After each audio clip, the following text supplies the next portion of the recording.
There was a study published in mid-September in a peer-reviewed journal. It's carried on PubMed, the U.S. Library of Medicine's online database.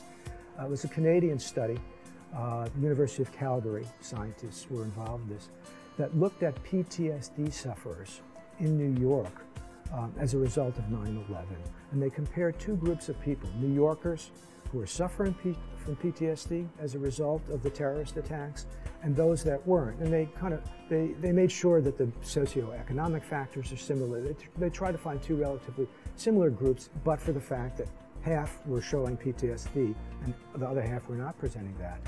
And they found that those who presented with PTSD were found to have a lower baseline level of the brain and body's own cannabinoid compounds, which have actually a neuroprotective effect. They do many things in the body, scientists have found.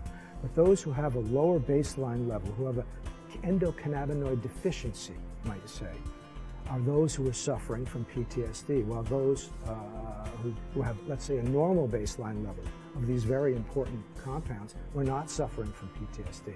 And I think that you'll find when you look at the scientific literature, when you really delve into it, many different conditions, clinical depression, psychosis, it could be a vast array of conditions, migraines. Also, people who suffer from these conditions have low levels of the brain and body's own cannabinoids compared to those who don't. And that's quite significant, and that's an area of fruitful research. And of course, it then underscores the potential validity for someone who's using marijuana medically.